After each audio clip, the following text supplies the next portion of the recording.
This episode of the All Automotive Podcast is brought to you by our friends at GeForce Automotive.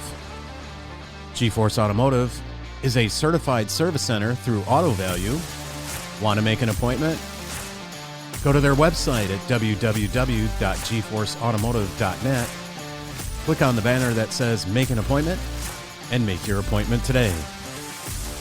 And now, the next episode of the All Automotive Podcast.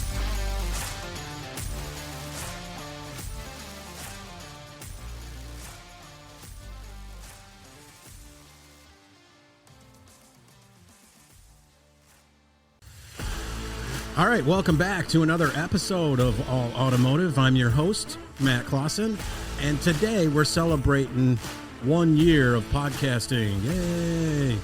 Okay, so today what we're talking about, hey, it's vehicle restoration. We're talking to, once again, my brother Jeff and one of his good friends from college, Paul Jagielski.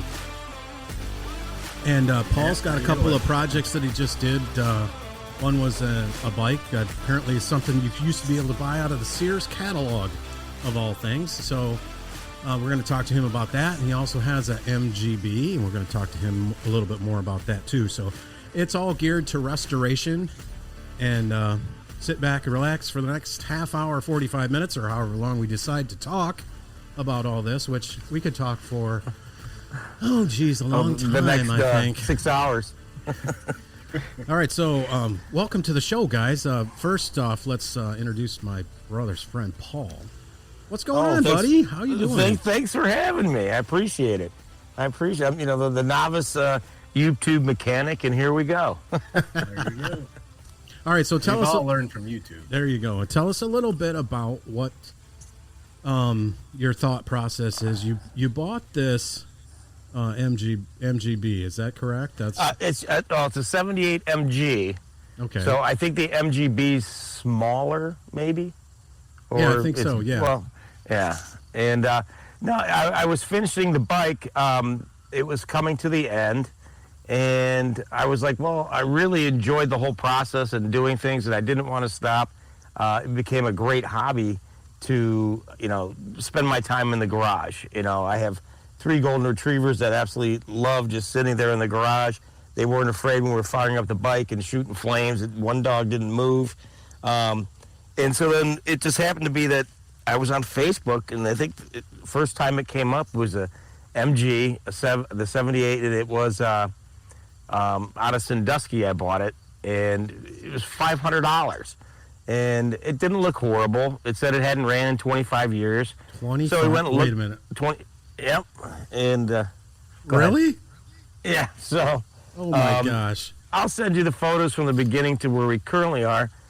Ended up towing it out for like $225. I thought the wheels were locked up at the time, but the tow truck was able to get them loose, and got it home. We put I put a new battery in it, 3 spark plugs, because the 4th one I couldn't. I guess the alternator was in the way, so I didn't want to take that off. We turned it. 75% of the engine's okay. Go ahead. Yeah, crank it up. Let's go. So we didn't have a key, so we had to hotwire it. So I learned how to hotwire, and we had it running in 2 days. Really? We pumped out the old gas, ran some. The tank looked clean, as far as I could tell. Really? And I ended up getting a camera, one of those little cameras you can bend and stick in the tanks.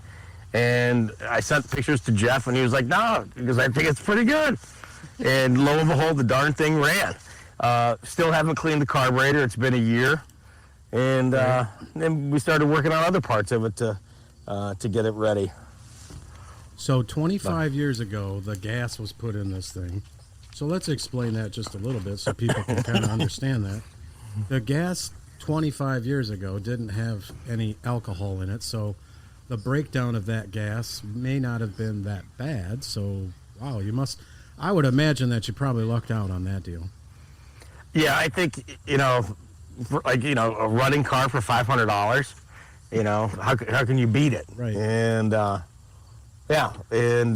So it kind of just, that thing took off, and really the first thing I wanted to do was, well, I wanted to drive it. The tires were all rotted. Wasn't easy to find little 13-inch tires, and finally tracked some down. I actually took the rims, their wire spoke rims, I took it to get powder coated, and the guy was spraying through with whatever he cleans it with, and he's like, they're a little rusty. He goes, there's some holes in the rims, and I was like, that's all right, just powder coated. And so the powder coating came out great, got the tires put on, and we were able to drive for a little bit, and before we, got insurance and license and all that fun stuff for it. But yeah, I mean, it currently runs. It's now leaking, and I think it's leaking oil out of the. Oh, oil. Okay, I was gonna say gas. Yeah. Like, oh boy. No, out of the. I think the seal shot on the oil pan. So, yeah, and then now we're in the fun process of painting, because the motorcycle cost $750 to paint, which was just a teeny thing. I mean, I almost fell out of my chair, and I don't know. Jeff had his car painted, and I'm like, you paid like $4 or $5 grand, and I paid almost $1,000 for 3 things.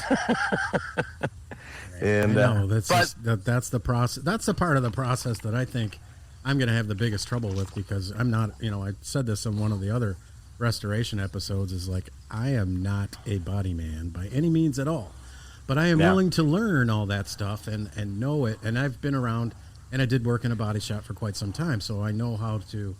Write an estimate on cars that are dented and broken and all that stuff, but the actual process of doing some things, and especially the refinish work where everything's got to be smooth, and it's kind of like doing drywall. I don't know how those guys get up every morning. It takes forever and a lot of beer, and but I'm in the priming stages right now. So I actually feel like there is an end, or there's light at the end of this tunnel, and it could be just a matter of weeks before I reprime again, wet sand, and then I'm going to blast it with paint and see how it comes out. So. Oh, good. So, are you finding, because it's a British automobile made 30 years ago, that it's easy or difficult to get parts for that thing, or I mean? Parts are easy. There's a couple shops that, one's called Moss Motors, and there's another one, but they have all the stuff. Things are relatively cheap, $10, $15. I can get a whole gasket right now, or rubber gaskets for the lights around the windshield, in the door windshield, the rubber mat or the rubber pieces. I can get it all for about $120, weather stripping. Yeah. So it's like $120 for that whole enchilada, which isn't bad. I mean, other than changing some light bulbs out on the car, which are pretty cheap. I did the brakes. That was inexpensive. I mean, it wasn't, we really hadn't had to replace much of the car. It's all original, the lights and things. We may have to reconfigure a little bit of wiring on some things right now, but it's, yeah, I mean, I didn't have to. I'm lucky I didn't have to weld. I'm sure, that the floorboard, it's questionable that I wouldn't recommend standing on it to get out of the car. So, Fred Flintstone. Yeah, and I mean, it's there. Fix that, okay. But the odd thing with the car too, the interior was mint.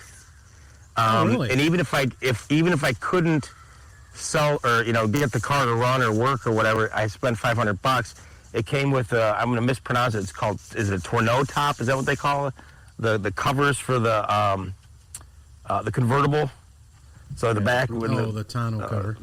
Yeah, and so that one piece that covered just that part of the convertible was $250, brand new.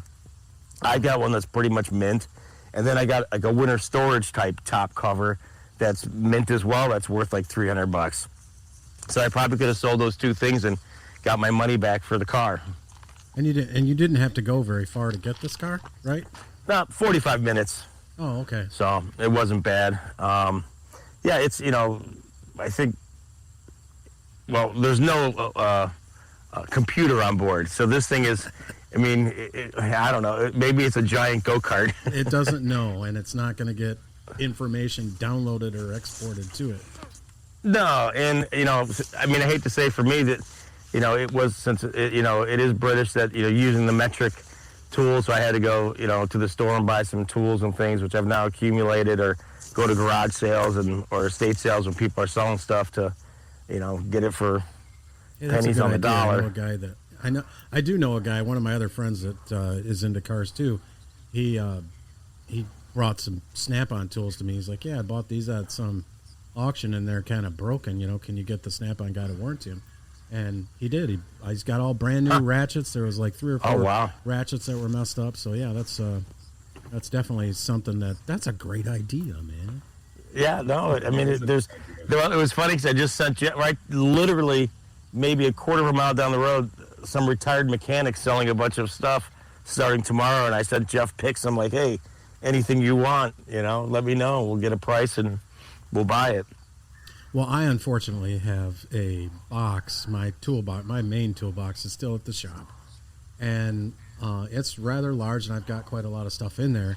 But in the last couple of years, since I built my barn, now I have what's called an, in quotations, home toolbox that has a lot of duplicate stuff in there. So I can understand where that comes from as far as having a lot of extra stuff. And I'm probably going to get, with the help of one of the tool guys, I think my Mac tool guy, is going to load that box up for me and bring that home, because we're out of space and I've hired some guys to do the job that I was doing before. So now... But yeah, I mean, anytime you come across stuff like that, whether that's one of the big 3, or let's say 4, Mac, Snap-on, and Cornwell now, are all the big tool So what guys. you're saying is Pittsburgh isn't a great product. Well, not necessarily. It just depends on what you're using it for. If you're an everyday technician, then some of that kind of stuff is not durable enough for everyday use and intricate parts and so forth. Exactly. But that's really interesting. So it was good. You got it relatively cheap. It was close. So where you're at the priming and painting process. Do they make like full size? Did you need any full size panel, like fenders or quarter panels or anything? You can get all that, and in fact, if anything, I do need. They're not. I want to say. I guess they're running boards underneath, or they're calling it the sill plate. Okay. They're kind of rusty. My undercarriage right there, or that part of it, it's ugly. And a big portion of it was missing. My one neighbor says he could possibly weld a piece of metal, but I just want to get the body painted at this point. I can live with the black underneath and being a little beat up for now. Maybe that'll be next spring. And I do know a guy that's got a welder. Yeah, I do too. He's on this podcast somewhere. We still don't know if the car's maiden voyage is going to make it 1 hour. Is it a long drive to Auburn? Do you trust it to drive to Auburn? Yeah, that I don't know. We still have to see how long it will go, and but yeah, it's the learning how to bondo, and I will tell you that doing bondo while drinking or just doing bondo while sober, I don't really think makes a difference, because I was just terrible either way, and I wanted to test both of those theories, and it's science. It's science. Exactly. It's how much to mix, and then you're spreading, then it dries out, and so the bondos, I tried fiberglass. I thought that might be neat on some areas that were a little bigger, but yeah, it's a lot of work. I give credit to those guys. Listen, it's probably worth it, if it was going to cost me $3,000 to have it painted, with the work they would have had to do in the sanding, and maybe they know a bunch of more tips to cruise through that. I mean, you see it on TV, the guy's done with it in an hour, and it's a lot. I couldn't tell you how many hours I have into it, but it's been a lot, and I hit a wall at one point. I called Jeff and I was like, dude, can I just be done with this? Is this just over? It's a long process, and we were talking about that last time, and my buddy Mike, he gets into a lot of this stuff too, and he's my guy for the paint process and stuff. and he's the one that was telling me to tell you about the paint stripper kind of stuff, because I know you were taking all the paint and stuff off, but Mike kind of gets into that, and he's just like, oh yeah, you should paint it yourself. I'm like, yeah, right. No, you're going to come over and you're going to help me set this gravity feed paint sprayer up, because, you know, if you're talking about, you know, setting the backlash and the preload on a rear differential, I can do that. I know how to do that. But, you know, spraying the base coat, clear coat, that kind of stuff. Yeah, I'm going to use the company at Duplicolor. Yeah. And because they make, you know, use their primer, then they have a paint that you don't have to mix. You just got a filter, so it's already it's like a little quart. It's anywhere from $37 to $45. So I don't really know how much I'll need. So they say you should do 2 to 3 coats. Yeah, I don't know. You know, I think it'll be, you know, maybe it'll end up being 2 cans or something, and then the gloss at the end. Oh, geez. But yeah, so I don't think it's gonna be a horrible experience, but I got to build a little bit of a makeshift paint booth in the driveway, and then we'll practice in a few areas. Your plants are going to have overspray. Yeah, well, I'll build something, and we'll see what happens. So what color is it? What color is it going to be, and what color was it? It looked like it was orange. It may have been maroon or red originally. It actually looked pretty cool once I stripped it completely. It looked silver, and I still think I'm probably going to go dark blue, but possible green. But then I saw this burnt orange, and as I look at some of my wife's flowers, that same burnt orange, I'm like, God, that'd be a cool color. But yeah, I think it might just attract too much attention. You know, I don't want that much attention in it, I guess. But I mean, there's a little fire orange ball. You know, who knows? I was going to throw a white stripe down the front, or at least along the driver's side to give it a little race effect, and you know, we'll see. And you got to put the 50 cals behind each turn signal in the front. Yeah, I was going to buy the neighbor's Harley's pipes to put underneath it. Put some side pipes on it. Yeah, okay. That's it. But I don't think there's anything for it to attach to. I don't think that metal's good enough to attach the pipes. Okay, so the side pipes, that's a great idea. But yeah, why not? Like you were saying, there's just not enough metal under there. I don't know if Harley side pipes would be a really great idea. So Jeff, let me just ask you the question. I know you guys live in not far apart in the Cleveland area. Are you helping him at all as far as this process goes? So are you mentoring at all?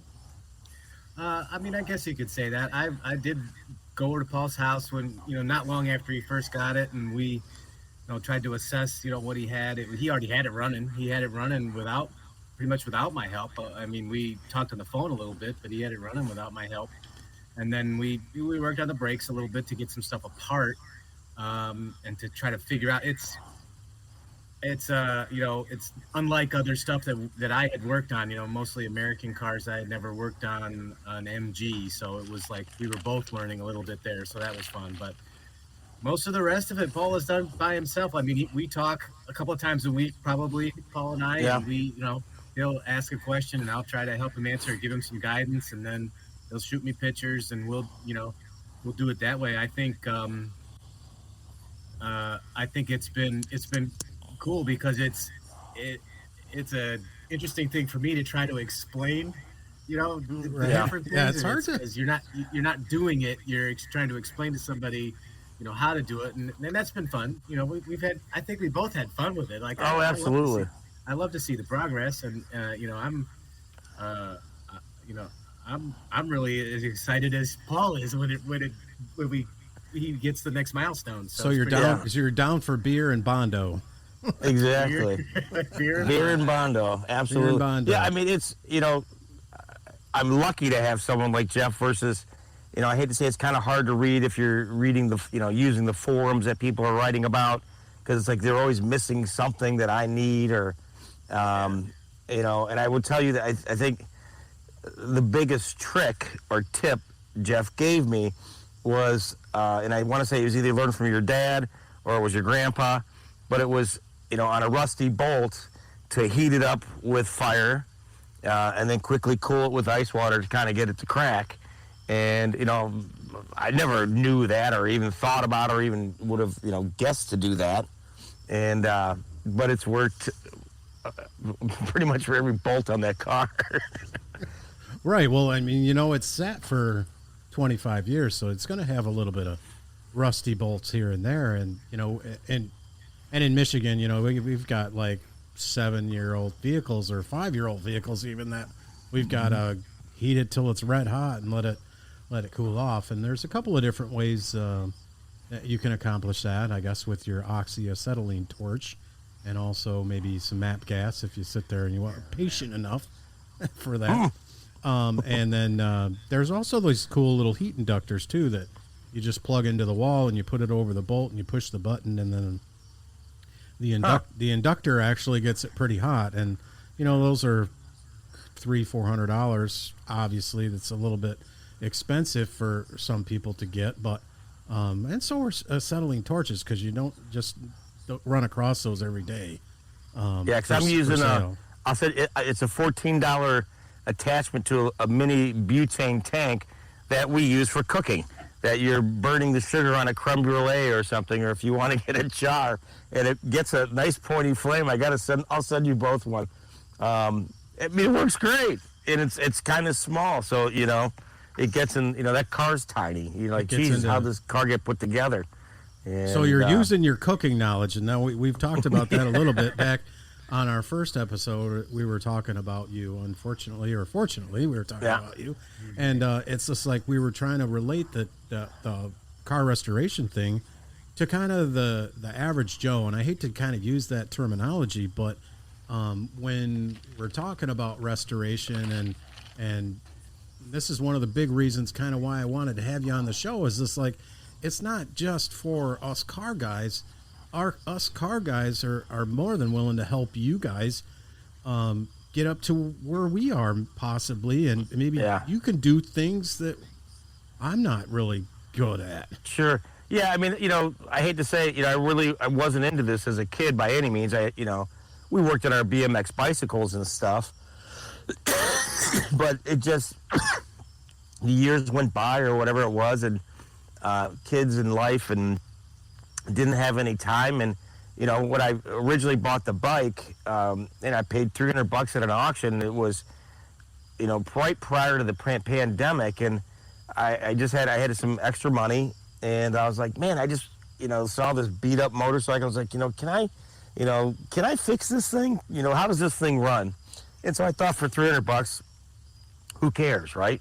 Right, and exactly. Right from there, it took off. And I've been fortunate that most of my projects start off inexpensively, and then they grow. Everybody, we have every intention on making our projects as inexpensive as possible, but when you have higher aspirations for your vehicle or whatever you're coming up with, it gets pretty difficult keeping the budget low. No, yeah, it's and it goes right with working on the Bondo and the priming on the car. I'm like, Jeff, you think I should stop? And he's like, well, it's up to you. It's your car. You do what you want. And so I've gone back numerous times now to maybe really fill in that little spot to make it just a little bit better. I know the car's never going to be perfect. The wheel wells are beat to hell. And I'm okay with it. It's not going to look like the guy's, 57 Chevy Bel Air next to me. It's not a restored piece that is No, it's to have fun and drive on that you spent thousands of dollars like for, right? So and, maybe. So talk a little bit more about this motorcycle and is this what started your bug for wanting to restore stuff? Correct. Again, the bike was purchased. It's a 1966 Gilera Allstate 106 SS. So it's a whopping 106 cc's. The tires on it are probably as big as your mountain bike or your kids' mountain bikes, and those might even be bigger than the bike's tires. It weighs 200 pounds with a 3-gallon tank of gas. Nice. So it's it was 100 cc's, and it was legal for the road. correct. Never had turn signals or anything. It was a two-seater. I don't know how. Maybe if each person weighed 50 pounds. Yeah, I mean, I found it in an estate sale. I ended up getting on a forum on Facebook. It's called the Allstate Motorcycles or something.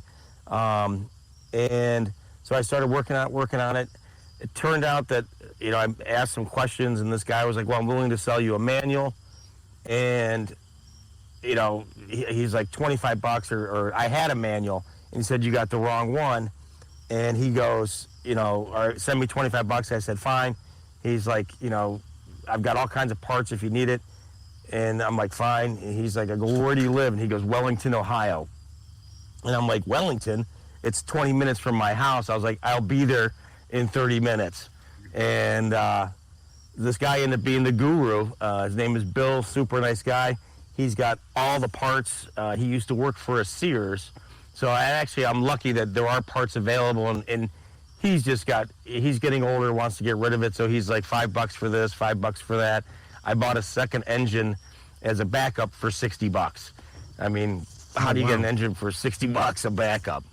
And yeah, he's, this guy's super nice, and, he's very helpful as well. And yeah, so we got the bike, started getting it going, got a hold of Jeff. My neighbor and I actually got it turned over running. I ended up dropping the bike off at Jeff's, and he worked more on the engine than I did, just I think changing up the coils, condensers, and it was fun, Right. Got to go to his house quite a bit, and while he did he was working on the engine and stuff, I was working on, cleaning up the rims and the brakes and things. I believe, I was working on the tank. I was painting in my basement and almost, killed us all with the fumes. She's like, what it says it says on the can, and use in a well-ventilated area. Yeah, I had a fan going. Who knew the basement? You can't vent out that window that well. Oh, that's great. That's great. So, yeah. What a guy to get a hold of, though. I mean, that's great.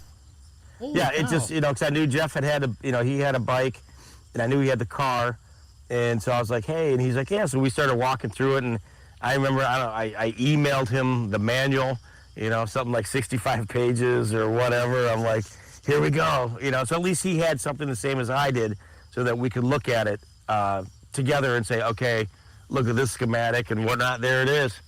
And yeah, so it was fun. I think Jeff, if he ever decided to quit his job and retire and go into teaching, I think he'd be a great automotive instructor, Yeah, and going back to that comment, it's just like it's not simple to, I was a adjunct instructor for the local community college, and I taught the brakes class, I taught air conditioning, and then I had a general class, which I had people, women, all kinds of different people in that class. And it was every week we did something different. Every week we did, like 1 week we did oil changes. The next week we did tire rotations.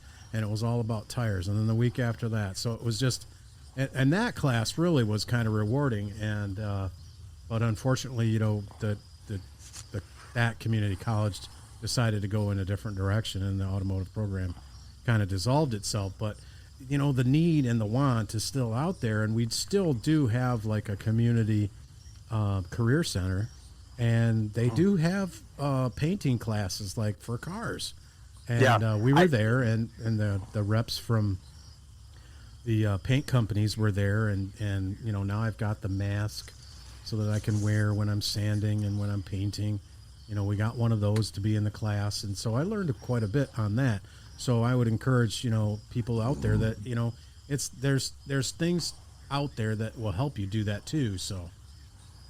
Well, and I reached out to our local vocational school, and the guy responded. He was very nice, but he said, man, we are in such high demand, and the kids are, and good for the students. I believe the students are getting full pay for doing the work. And he just like, I just can't take on another car. And because I was like, this was right before I really started getting into the body work. So I was like, oh my gosh, maybe I can get it, what I perceived as cheaper. But those kids are doing a hell of a job at that school. Yeah, and that's just it. It's not just high school kids too. It's community members that can take classes and do the things that I guess that we can do or I can do. I don't really want to sound like I know everything, but it is an opportunity for you to, once you get to a certain point, just like, okay, the body work is next, and I'm not the greatest at that. Is there like a community college in my, and you guys have more of an opportunity to have a school or a vocational in the Cleveland area because it's more populated than where I'm at. Yeah. We've got to go to like Lansing or Ann Arbor, and Jackson's a little bit smaller of a town. However, we've got to go to these bigger cities, and to where I'm talking about a big metropolitan area like Cleveland, we're talking like Detroit, people. That's a comparable size city compared to the Cleveland area and the suburbs of the east and west side. But how crazy is that? So this bike was sold in the Sears catalog. So you could open the Sears catalog in what year? What year is it? This one's a 66, and I think I think it's like, I want to say for sure 64. Oh, okay. And I think it stopped somewhere in the 70s that they stopped bringing these things in. And there's a couple different models and so forth. But it was, got it to run. I never really intended to redo it. And then somebody posted a picture on Facebook of the thing that looked like a cafe racer. And I was like, I sent a picture to Jeff, and I'm like, oh my God, I think we're going down this path. I knew he was hooked at that point because he sent me the picture. He's like, dude, I want the bike to look like this. And originally he said, oh, let's just get it running and, we'll just, make it safe. And then it was like, oh, I want the bike to look like this. I'm like, we're going to have to blow it completely apart to make it look like that. And that's when I knew he was hooked. And it was a great project, though. That was a fantastic, and it turned out fantastic. It looks as good as the one we saw in the picture, if you ask me. So yeah. We, I remember the day Jeff called and said that he bought the handlebars came, and I don't know, they were cheap, $25 maybe would be, and I'm like, oh my God, and I'm like, well, go put them on. What are you talking to me for? Go put them on the bike and send me a photo, and and it just looked mean. And then I ended up getting a fairing at the end. It's a gorgeous little bike. And, the fun thing is we ended up taking it to the Piston Power Show in Cleveland, and we won Best Custom European Motorcycle. So it came home, the bike was done, and we got a trophy. And, springtime came. I actually drove it to probably 3 miles to a local bar that does a bike night on Thursdays. And, I pull in, and now mind you, again, this thing is tiny. And, all these Harley Davidsons and the noise, and this thing just, it doesn't make a lot of noise. And, everyone's like, what is it? What is it? And then so finally, I told everybody what it was. And, once you kind of, all these, I don't want to, label the Harley guys, these tough guys, but I don't know how much work some of these guys do on their bikes, but they didn't tease me because I had such a small bike, but they were kind of like, oh my God, what is this toy? And but when you kind of go into the story that you did the legwork, you redid it, you built it, there was certainly an instant credibility, and that the bike wasn't some cheesy toy. And then, when I left, it's a kickstart, so I kickstarted it, and finally got it to go. I got a standing ovation. Everyone was clapping at the bar, and and it was like, oh my God, that's okay. And they loved it. And it's different. You know. And surprisingly enough, a lot of those guys that do have Harleys, they do work on their stuff. They do work on those. Why do you think they're so loud when they run by you? It's because they've taken the pipes off and putting aftermarket pipes on it, so everybody can hear them when they're coming and going and miles and miles and miles away. But they think that's cool, and that's great. Yeah, there's some of us that don't think it's so cool. But the problem is I cracked the case, and the Kickstarter was slipping, so I had to separate the case. So I'm putting it all back together. So currently the bike hasn't run a little bit, but we'll get it back up and running again. Well, that's good. I bet you were the hit of that show. Oh, it was tons of fun. I mean, obviously nobody knew what it was. Very few people knew what it was. Jeff and a bunch of for your guys' friends from school back in the day, they all came out to the show. So it was fun to walk around the show and to see our, the work we did. Jeff and I put a lot of work into it and some heart and soul. And it's a great little bike.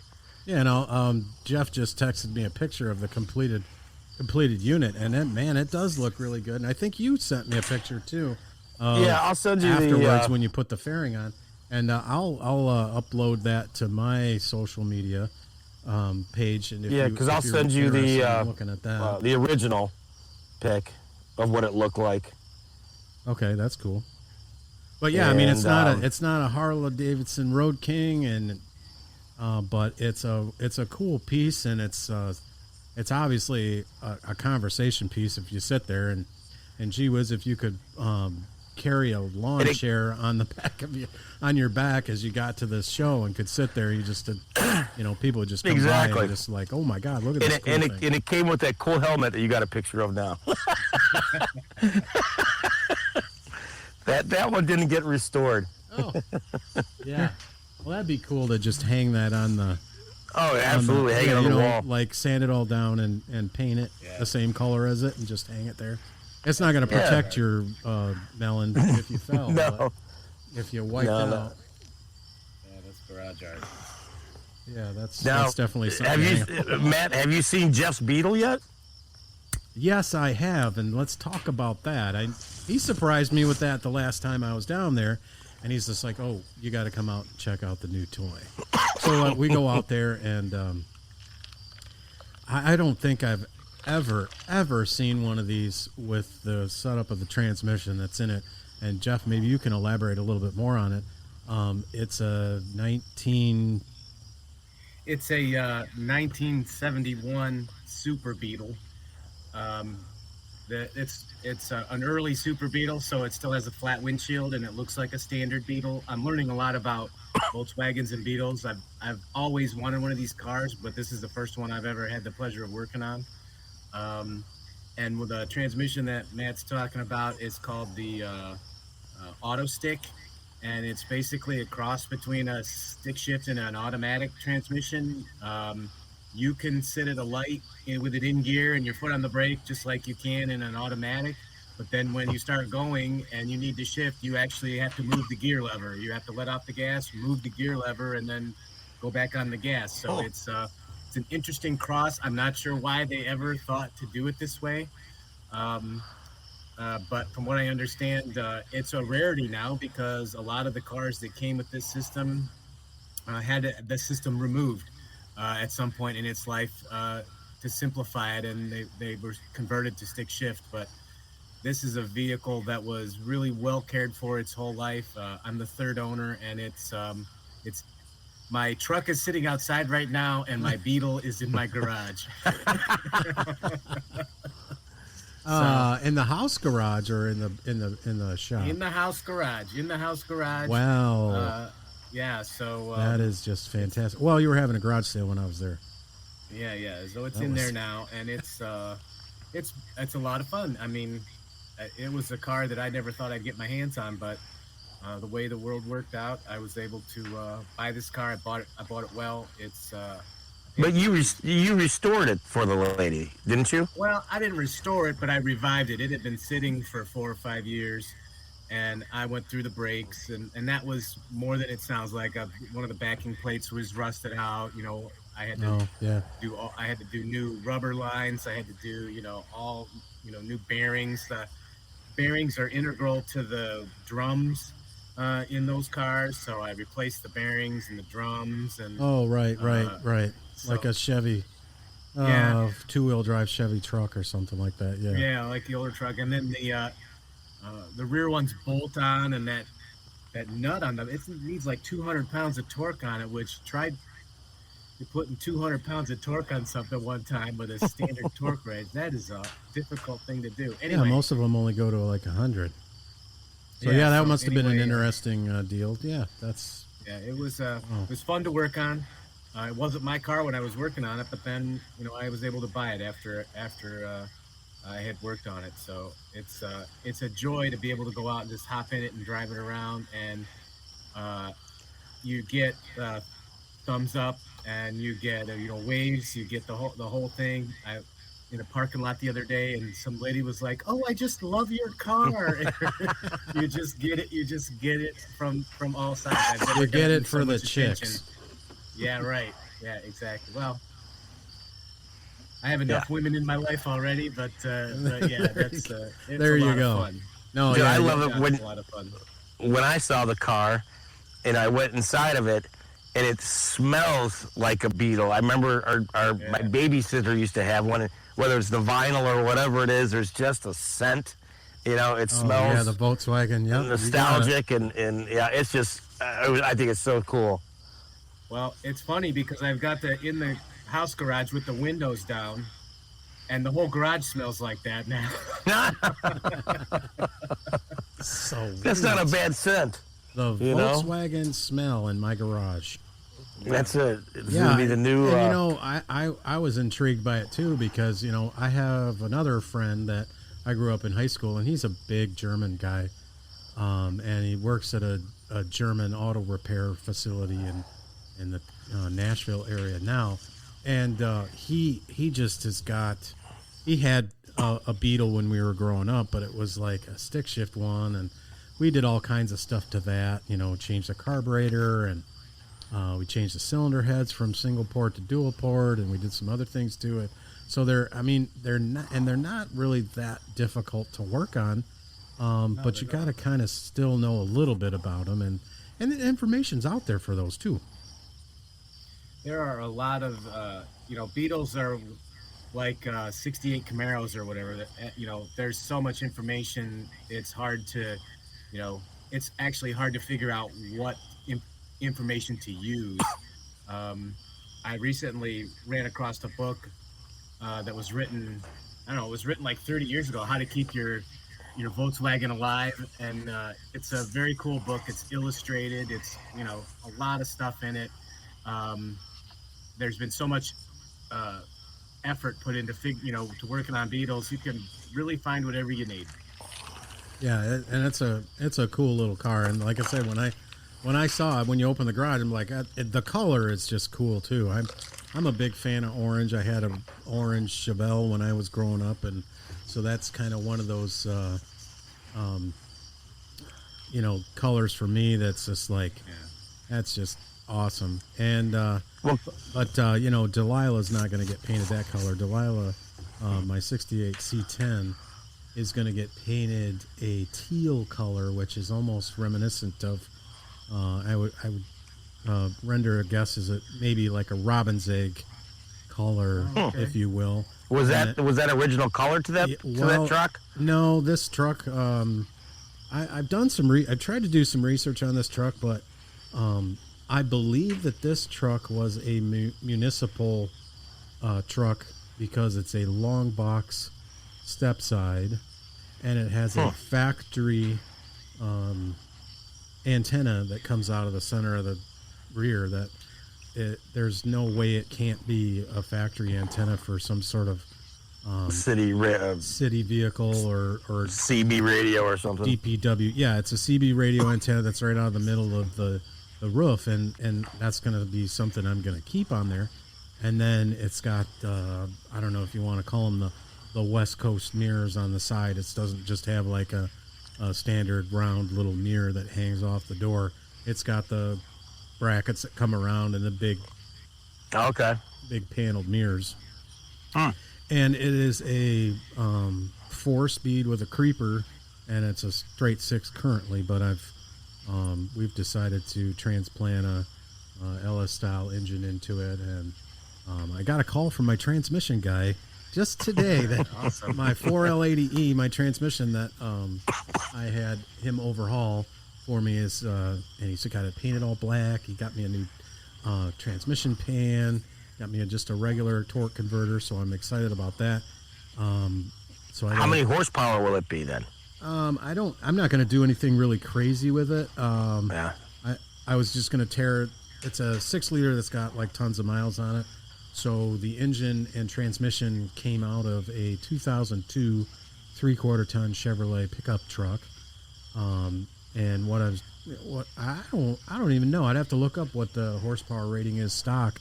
I'd imagine it's around 310 or somewhere around there, 325 or something like that. So that I really haven't tore apart yet. I think I was going to reserve that for the winter. Been cutting some wood, so I got some wood to put in my furnace in the barn so that I can keep warm out there this winter. And so we've been working on that the last couple of weeks. And then from the summertime, I have been putting a disc brake conversion kit in the front. And that's given me a little bit of fits with some of the brake lines because I've got to manufacture and bend my own. So what I'm using for the left front wheel and the circuit that goes to that wheel is like a copper nickel line, and that we use primarily at our shop when we're replacing brake lines that deteriorate over time. Because we're in a corrosive style state, we use salt on the roads like they do down there in Ohio. So things start to tend to rust sooner than later, and a 10-year vehicle life is kind of popular around our area. But so I'm having a little bit of fitment, and I'm a little kind of anal about how I want all the lines to go and not look stupid. And because I'm in a C10 group, a couple of different ones on Facebook. And I see a couple of shots. These guys shoot shots of their engine bay, and I've been kind of drawn to the brake lines and stuff. And it's just like it's coming out of here and going there, and it looks really weird. I'm just like, that looks to me. I was like, that looks terrible. But so I'm getting a little particular about how I want that all to be. But rotors are on, the wheel bearings are on. I changed the ball joints upper and lower because I had to change the spindles to accept the rotors, and then come to find out the original 15-inch wheels do not have enough clearance for the brake caliper. So I put the wheel on and tightened it up, and then I'm like, why doesn't it move? No. So then I kind of crawled. I was like, oh, okay, well, the wheels. There it is. There we go. So I have a new style Chevy Silverado, and it had original equipment 18-inch wheels with coincidentally the same bolt pattern on the front as a 6-bolt. So I put those on for the time being so I could roll under it and crawl under the dash and hook up the brake master cylinder and the booster. So I'm in the process of just running the lines at this point. And then I think this winter, once I get that all done, I'm going to start assessing the body panels and try to take off the bed and get a little bit more of an assessment of the frame and its condition. I can see there's a couple of areas that needed to be shored up. I did get some control arms for the rear because it's a coil spring rear. I got some control arms that go from the differential up to the front part of the frame. Those came in finally, and then I gotta get them put on. I've got the bolts soaking. It's just I've had a couple other little dinky projects going on that I haven't been able to get out there and really work on it for an entire day. Now I can say that on the MG, I did do brake lines myself. I had to. It's the flaring tool, right? So I actually had to make my own lines because they didn't sell any. Right, and then that's something too. I did buy a kit that's supposedly for that truck. That if it was equipped with disc brakes, I figured, okay, it's still the same body style, same frame. It's the long box, so the rear lines worked okay. And then everything else has kind of been like, this isn't right. And so I made my own that went to the right front, and I got that sticking up in the engine area. I just got to cut it off and flare it and put the line, the jumper line from the brake proportioning valve to it, and then again do the left front too. So I've been I've been doing that. I got like I said, I got the booster on. But yeah, I mean, I bought that kit, and I was just like, what in the world? So I called the guy at, I think I got it at National Parts Depot, and I was just like, look, dude, these aren't even close in the front. And he was just like, well, it's for this truck, and your truck's a 68. And I'm just like, yeah, but a 72, 71 and 72 with disc brakes it's the same frame and everything. I mean, you don't really have, but, it's what they've got and what they've stamped out. And so there's some differences, I guess, if you will, on some of that stuff. But, I'm pretty happy with where I'm at with it. I guess at this point, I don't know. I thought I was going to be able to get it back on the road so we could drive it to a couple of car shows, but it's September, and oh my gosh, time's getting away from me here. Yeah, Well, that's what I'm afraid of. yeah, that's the other thing about all this stuff is that it's kind of time intense. I think. And bring it full circle. Paul was saying earlier when we were talking, like, oh, these guys on TV do it in an hour, and that's the hazard with some of this stuff. We've talked about it too in our other conversations that YouTube is not reality. That 15-minute video took 5 days to make. So Right. Yeah, what was that? There's that meme that they were saying, the guy sitting at the back of the car is jacked up, and he looks miserable, and he's like, what was a 30-minute job is now 6 hours. And when the bolt breaks, yeah, right. When the bolt breaks off in the cylinder head, and you got to get out the MIG welder to get the broken piece out. It's not a fun operation. Yeah. So yeah, it's kind of like some of the situations we deal with at the shop. It's just like sometimes you just beat your head against the wall. Well, that's like I just changed the brakes on my 2008 Lexus, and I broke a bolt, but. I mean, I'm like, well, how does this guy do this at the shop that he's done, in 2 hours? He's calling me saying, pick it up. But yet what I'm doing, I'm out there all afternoon. And, I don't know, you have to maybe have some small fingers or something for some of the things and the right tools. And oh, my God. Or yeah, you're looking at the meme, and it's just one of the Star Wars characters with their eyes closed.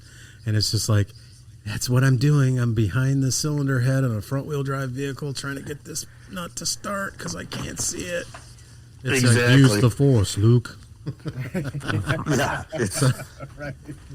it's sometimes it's not a simple process.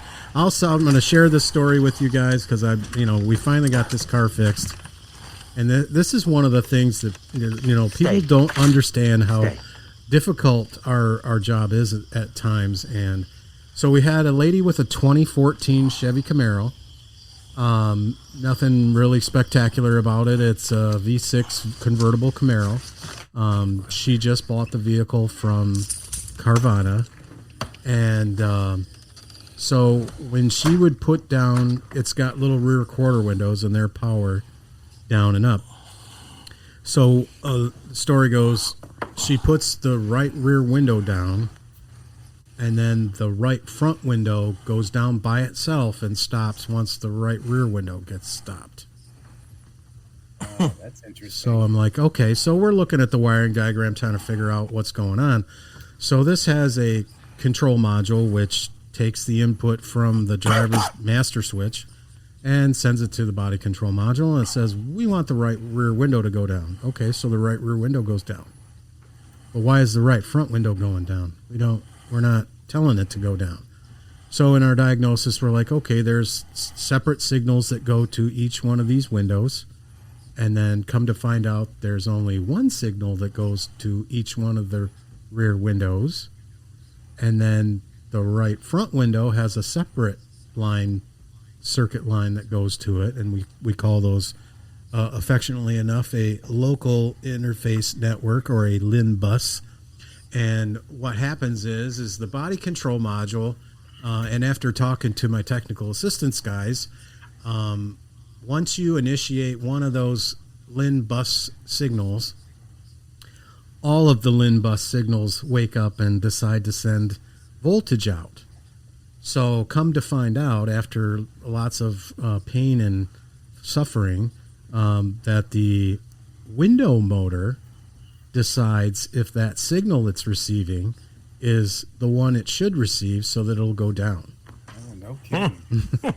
So now, I would have lived with it. Right. So we're working with this, and I'm doing this diagnosis, and I get my lap scope out, and we're checking a signal to the right front window when we put the right rear window down. And I go, okay, well, I'm condemning the body control module for sending an unintended signal out for that right front window because there's a signal that lights up. But after talking to the technical guy, he's like, because both rear windows are on the same LIN bus signal, it's got a splice. And that was kind of confusing me too. I'm like, how does it know what? And he's like, because it's a different voltage, or the window motor says, okay, yeah, we like this voltage, go down or go up, whichever. So, and for ease of programming, they said, okay, well, once we wake one of those up, let's just turn them all on. But we're going to turn them all on, but it's not going to be the right signal for the right front window. And the problem is when it went down, you couldn't do anything with it. It was stuck until you put that right rear window up. And it was frustrating the lady because she's like trying to put the windows down so she can put the convertible top down. So we pull the door panel off on the right front, and this car was red, and the right front door was silver at some point. So I was like, oh, I wonder if somebody put a door on from a different year. And so I pulled the part number off the window motor, and I called the GM dealer. I said, what's the part number fit? He said it fits 2010 to 2011. That was it. So the 2010 to 2011 window motor for the right front saw the signal that the body control module was sending out as an OK message. So it went down. So I mean, we were just like, oh my gosh, this is so silly. But it took literally, it took me, well, you got to put the body control module in, then you got to program it and do all that horse hockey, and then it still doesn't work right. And I'm just like, I'm pulling out what's left of my hair, and and I'm just like, okay. So today we finally, it took a week and a half to get the part, and we got the part, put the window motor in, and hooray, it works. So, it's one of those things where if you didn't know what kind of thing you were looking for, it was just one of those crazy things, and it's just like, and that's where I get to go out and look at my 68 and go, there's really nothing that anybody's going to talk to on this until I put the LS engine in with its own computer and so forth like that. But that's not going to, the window's not going to go down by itself. Right. Those days of those, that's how I feel about, the Beetle and, Paul's motorcycle and those things. It's like there's no complication here. If it's not getting gas, something's plugged. It's not, the injectors aren't firing and all that garbage. The fuel control module is rotted out and all water's getting in it, so that's why your Ford F-150 doesn't start. Correct. Right. Yeah, so you don't have all that stuff. Well, Paul, it was great to see you. Great to talk to you. Good to see you. I appreciate it. Thanks for having me. Yeah, and I'm glad that we got to talk about your British automobile and with me That's going. It. Well, hey, now I'm. What did I buy? A Japanese bike, right? I just picked up a '75 Yamaha DT250. Oh, awesome! The neighbors had one of those when we were growing up. It was blue, I think. I don't remember if it was a 250 This is not. orange, and we've got no spark. Maybe that's the next topic, right? That's a podcast for another one. So let's see. You sent me some photos. What is it? Oh yeah. Okay, cool. So it actually came. You see, there's one picture. It came with the original toolkit. So that's what that was sitting on the underneath the seat. Oh yeah, under the seat. You flipped up. The seat flips up to the passenger side, let's say, or the right side.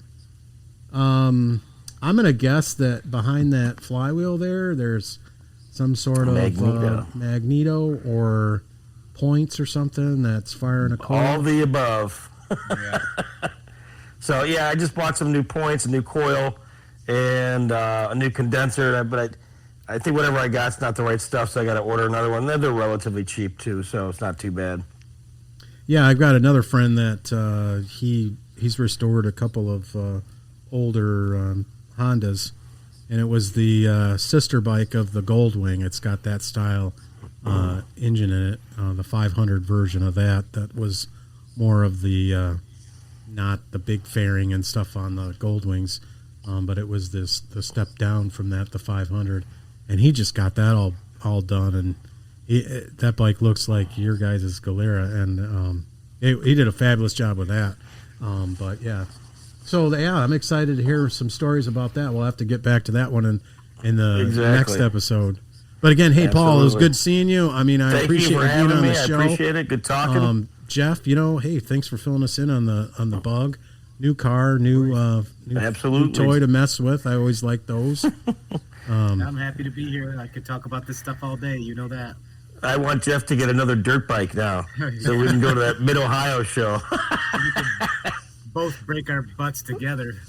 Hey, there's a lot of people out here restoring these type of bikes. You got this Yamaha 250. I mean, that's a big thing going on now. I see a lot of that, and I'm cruising those sites looking for.